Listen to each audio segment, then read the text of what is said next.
Hello, everyone. This is Rabbi Ari Sachs of Congregation Beth Mordechai, coming to you with today's online Parsha class for Parashat Naso. And as many times beforehand, always happy to welcome Richard Klein all the way from Washington, D.C. area to join us for today. Hi, Richard. Hello, hi Rabbi. Thanks for having me. So today we're going to be learning a little bit about Parashat Naso, which actually happens to be the longest Torah portion in the entire Torah.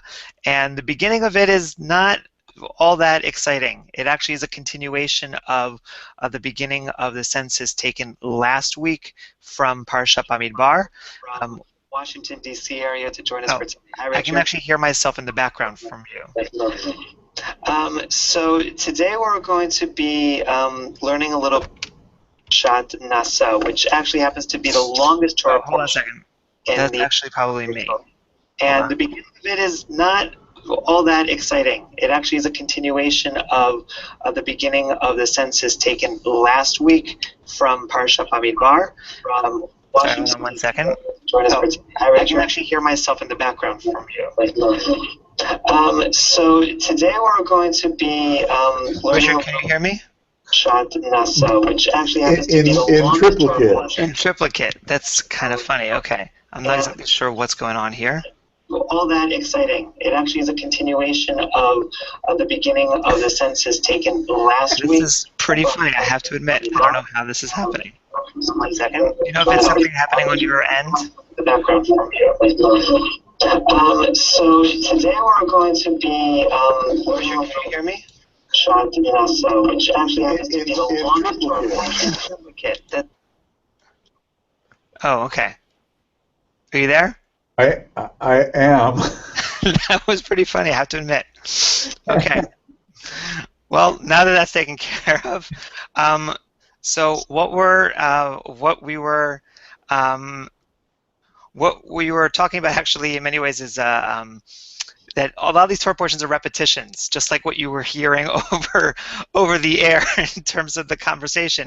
It's repetition of censuses that are taken of the Israelites as they're wandering through the desert.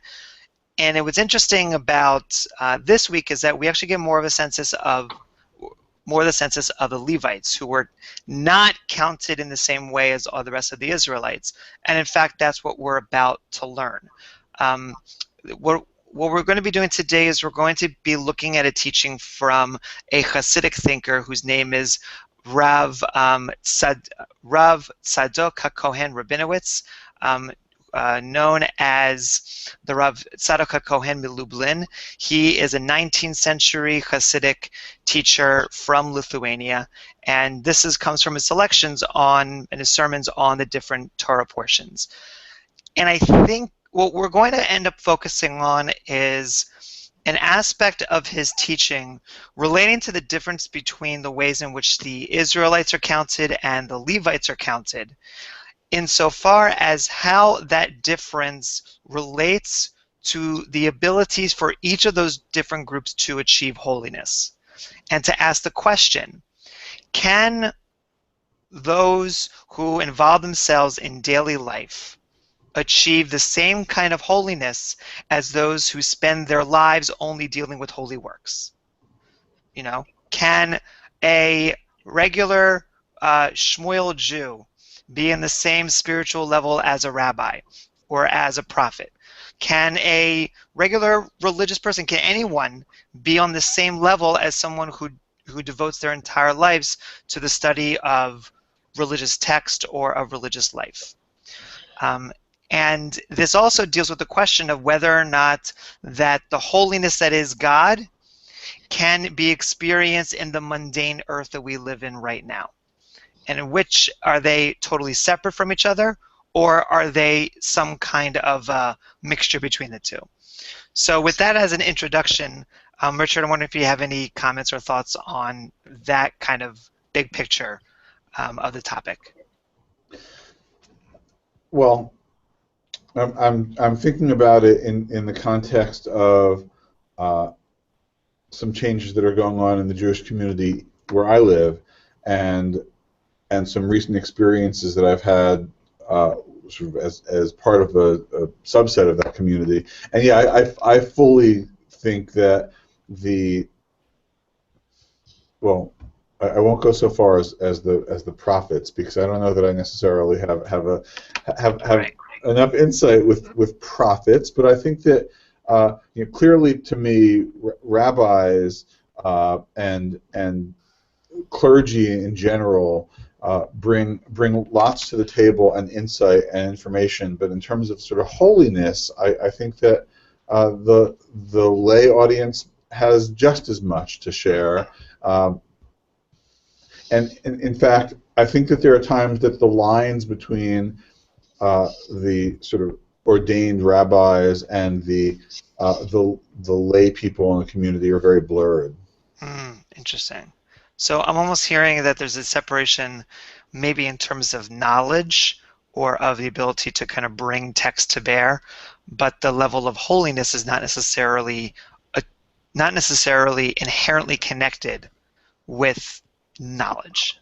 Well, and I actually think that it's not even necessarily knowledge, because I think that I look at some of the people who are supposedly lay members of my community, and they have, frankly, maybe not just as much knowledge as you, but I would argue just as much knowledge as some of the ordained rabbis that are part of other communities.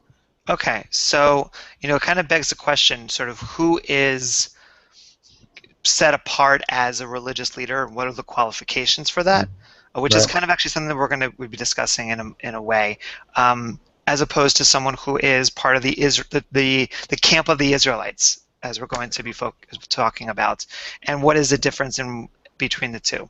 So I think that these questions that you're raising, or these points, are going to be addressed as we kind of go through the teaching. So I want to move to it right now.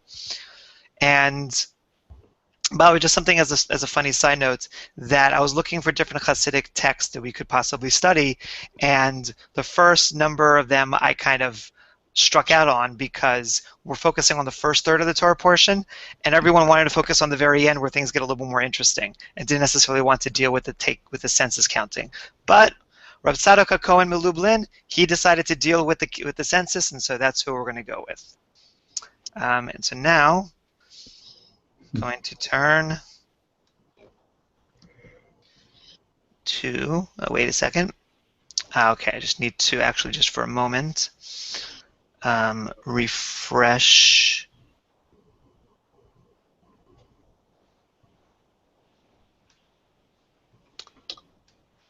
Okay, 1 second.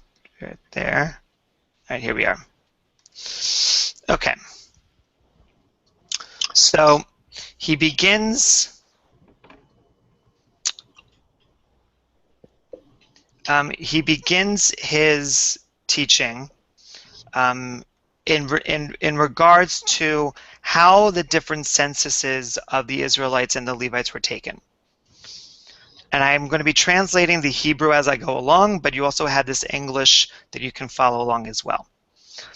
Ach seder haparshiyot merosh hasefer bamidbar mitchila. And in regards to the order of the different portions from the beginning of Bamidbar, meaning the very beginning of the section of Bamidbar, where we get all these different censuses taken, Ne'emar, that it says there, Se'u et rosh koladat b'nei Yisrael. You shall take a census with this language of Se'u, of all of the heads of the tribes of the clans of the people of Israel. Umisparam bichlal uvifrat uvidgalim, and that you shall count them both in general and in specific and by their flags. What I think that that's referring to specifically is that, and Rav Tsaddok Hakohen actually kind of references later on, is that there are different ways of counting censuses. Think about it as the early version of not randomized census taken, but when you only take a portion, a sampling. When you take a sampling of all those people and say, you take a sample of this people, and then you can extrapolate to the big picture. it's the early version of it, which basically is that you count them in very different ways. You count by the number of flags. So for instance, you have one flag for the people, and the flag is supposed to represent a certain number of the people. And so just kind of basic math, you count the number of flags, you multiply by the number of people it's supposed to represent by the flags, you have the total number of census. You have the total census. Then you take, in general, I think maybe in terms of the columns, where the people are lined up, and you can count via the columns. And then it also, individually, seems to be saying that you also count them one by one. So that the census was maybe done in a variety of different ways, and that the people are actually counted. And so that's what it is for all of the Israelites. And the language that is used in terms of how this count is done is a language of Se'u. And that's going to be important, and we'll get to in a moment. Ve'achar kach ne'emar pekod et b'nei Levi. But then afterwards it says that you shall record the Levites. This idea of pekod being different than Se'u. Miben chodesh v'mala. So that you shall count the number, you shall record the number of Levites from the age of 1 month and older. So that even here we get the beginning of a separation between the Israelites and the Levites, because the language that is used in the Torah for how they are counted is different. Velo ne'emar sham lishon naso. And here the language of naso, of the beginning of our Torah portion, which is a different form, a different version of the word to take a census. It comes from the same root as se'u, but it is a different word, that it does not use the language of naso in terms of counting the Levites. But ve'achar kach, but afterwards, ne'emar naso et rosh b'nei kehat. But later in last week's Torah portion, it says that you shall take a census, naso, of the heads of the Kohatites, who are from the age of 30 and up. And the Kohatites are a certain clan of the Levites. So there is a census taken of the Levites, but it is not done in the same manner as the census that is done of the Israelites. And we know this because of the difference in language. First between Se'u and Pekod, and then between Se'u and Naso. Ve'achar kach ne'emar naso et rosh b'nei Gershon gamhem. And then this language is also used in regards to counting the heads of the Gershonites. And that's the very beginning of our Torah portion. So if you look at the second verse of our Torah portion, it says, Naso et rosh b'nei Gershon gamhem. So this is kind of, I would say, in a sense, a very basic understanding. There's a difference in language between how the Levites are counted and then how the rest of the Israelites are counted. Now, why is there this difference in the way that they're being counted? What is the significance of the difference in language? And that's what Rav Tsaddok Hakohen is going to get into right now. And then after I go through this Torah, to this selection, we're going to stop and talk. Ve'achar kach b'mispar haleviim miben chodesh lo ne'emar lashon naso. Right, so this is kind of repeating what we already know, that when it comes to counting the Levites, we don't use the language of naso, of taking a census, in regards to those who are 1 month and older. She'ikar nesiat haleviim hu rak misheba'u liklal avodah. And this is one of the first key lines, that the essence of the counting of the Levites, is what I've translated as, is only for those who come for the purpose of doing service, meaning that those who come to the temple. So basically, when it comes to the Levites, their particular role is in working with the temple, and that the language that is used for their working in the temple is this phrase of Nisiyat HaLeviim. Now, I don't think that the word counting the Levites is the best translation of that phrase. Rather, the language I'm thinking of is the phrase Nisiyat Kapayim, which literally means the laying of the hands. So when you have a Levite or you have a priest come up at the on a holiday service and they bless the congregations and they spread their hands forth, that term is used as Nisiat Kapayim. And what I think that is going on here is that the term Nisiat or Naso here as the root is referring specifically to the ways in which the Levites and the priestly clan, they do counting, they do the act of recording all of that which is done in the context of worship. As if to say that when a priest gets up there on the dais, what they're doing is basically counting all of the Israelites by their heads as receivers of God's, not glory, but of God's blessing. So that in fact, that the laying of the hands upon the people is in many ways an accounting of all of those who are present within the sanctuary. And so that particular act is the essence of the term naso, meaning that it's specifically done for worship purposes, which belongs to the Levites, to their clan. So any thoughts you have at this particular time? Well, I'll confess that I was just distracted by this call I'm getting from my dentist, which I'm going to ignore. No problem. On your behalf. You know, I'm intrigued by the fact that there's a census in the Torah at all. You know, I guess a lot of times I think of what you called earlier the more interesting passages, yeah. And this is not directly on point to your message. I completely understand, but the thought did cross my mind. Sort of, what's the lesson or the message here? The fact that this is happening. Yeah. So here is, I think, that part of the point that's taken, meaning that the act of counting or the act of laying your hands upon each individual to kind of see. You know, I could almost imagine it as a more sophisticated version of teachers counting their students when they're walking out of the classroom, going 1, 2, 3, 4, 5. There's almost this placing of the hands upon each one.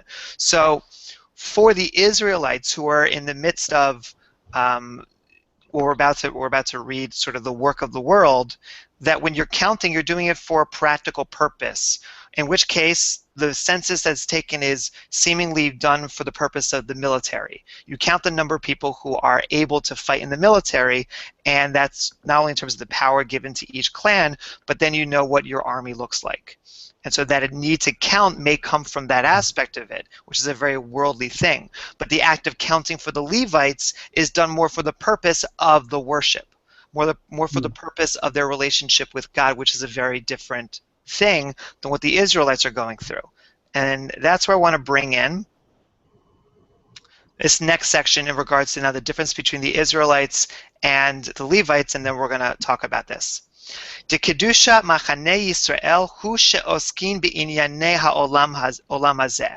That the sanctification, the holiness of the camp of Israel is that they busy themselves with the work of this world.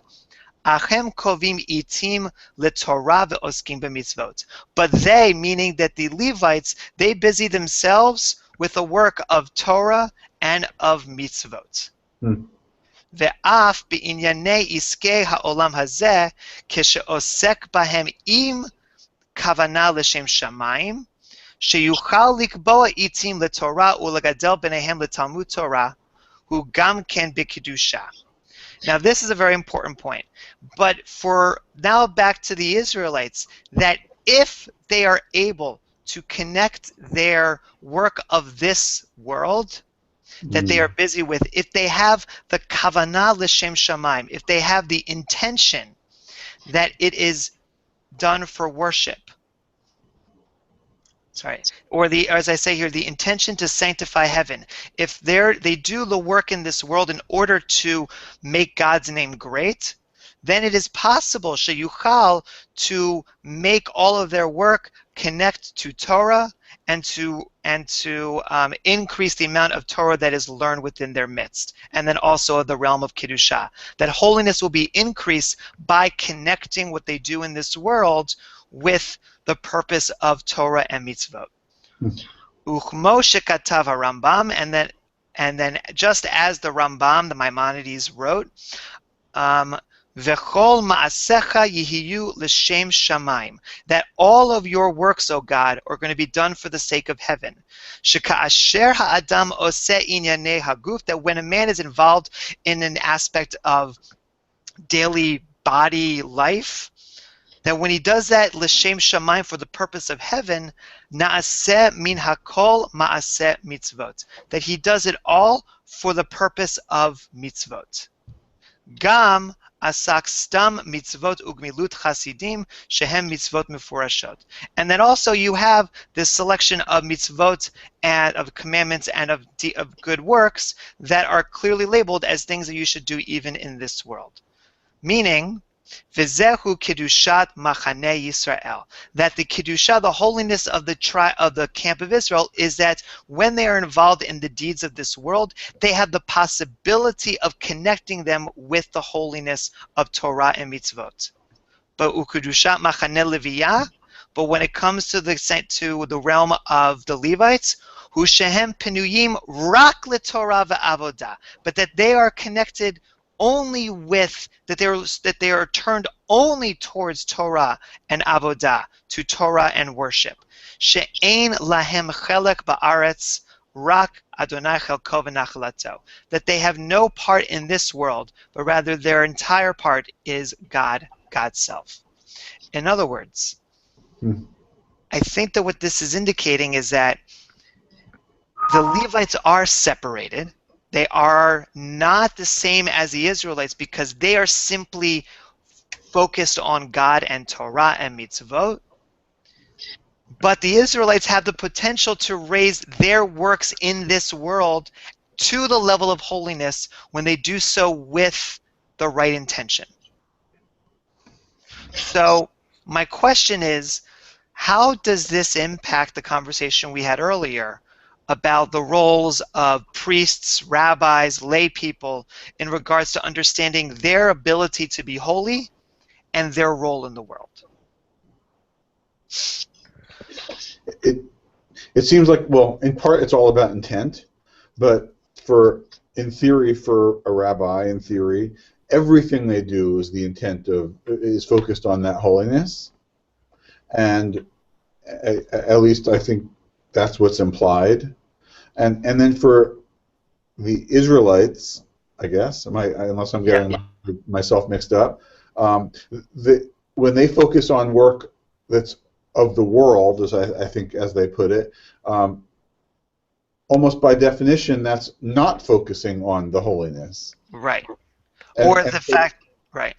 So there's no way that we're as holy as the rabbis are, and or we sort of lay people are as holy as the rabbis are. Well, I think, though, that it's a question, you're right, it's in terms of a question of intention, but it's also a question of purpose. Meaning that if a priest, a Levite, a rabbi, a minister, however you would want to put this sort of religious leader or cleric up in regards to what their purpose is, that everything they should be do is expected that it's going to be done for the purpose of l'shem shamayim. So, for instance, if someone says to a rabbi or says to a clergy person or says to a priest, I can't believe you would do such a thing, and that thing may seem to be very human, make a mistake or curse somebody out by accident, but it's saying, how could you possibly do it? Because you're supposed to be l'shem shamayim. You're supposed to be thinking only in that regard. However, for a non-clergy person, there isn't that same expectation. So maybe that's it. It's more about expectation, meaning that there is the possibility that any layperson can be just as knowledgeable as a rabbi, or even in many ways be as holy, that there is that possibility, But maybe it's the question of you don't necessarily have that particular expectation because they're not counted, to use the language that we're talking about here. They're not counted in that same manner. So, you know, on one hand, it can seem as if it's creating this hierarchy, which I think in the Torah's sense, in its own context, it certainly is. But at the same time, I think it's also recognizing the fact that you can make something that is of this world holy.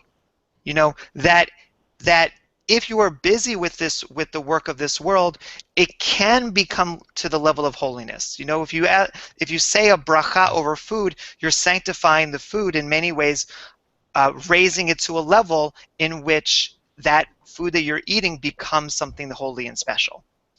So that there is that possibility within what we do in this world to make something holy,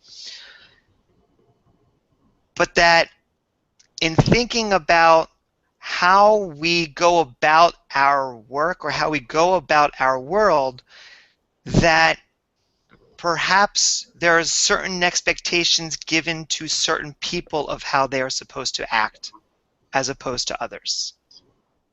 And maybe that's part of the lesson here. What do you think? No, I guess that does make sense. I think that it is about expectations and purpose, and I guess this makes me think that the line isn't necessarily as fine, and it really is conceivable that that those of us who aren't clerics have the potential to be holy given our sort of focus and our intent. Which I want to raise up at another level is that, you know, I've been using kind of the term clerics to talk about rabbis and ministers, but in fact that's not what the Torah is talking about at all. The Torah is talking about Levites. And if we want to be very clear, that the Levites have a very specific job to do in the context of the worship of the temple. And that rabbis, while, you know, it seems have replaced that kind of cultic worship with now the love of Torah and mitzvot and of, you know, being those kind of religious leaders, may not be of the same, cut from the same cloth as the Levites. You know, for instance, that I think of my own personal role, yes, I do believe that there are more expectations because I'm a rabbi, and that that's something important. But in many ways, I don't think that I'm all that different than someone who just wants to learn and someone who wants to connect with God. So that taking this into a modern context is even more nuanced. It's because of the fact that rabbis are not the same as Levites, that the roles are very different. So that maybe in terms of if we want to take it for us is to say that depending upon what our roles are, that each of us has a little bit of that Israelite and Levite camp in us, and that depending upon how we want to approach our lives, we can take a certain approach, meaning I decided in being a rabbi that maybe my approach is more about thinking as a Levite in regards to most of my work is done for the sake of the Shem Shemaim, and that should be where my focus is. But that doesn't preclude anyone else from thinking that way, and that even as I consider that way, I know that in many ways I'm still just I'm just an Israelite who is still not knowing and still human and still makes mistakes. Mm-hmm. So in that regard, in thinking about sort of that mixture between holiness and the mundane of chol and kodesh, want to wrap up with sort of one final point. Ukdusha zohu rak misheniknaso lichalal ha'avodah miben shloshim v'mala. And the kind of holiness that these Levites are achieving are those who are only 30 years and over. Mishum hachi b'mispar leviyim miben chodesh ketiv l'shon pekod v'lo ketiv bahem naso. So that's why we don't have this term naso, which is referring to the act of being within the context of the temple for Levites who are only the age of 1 month and older, because it refers specifically to those who are 30 years and older. So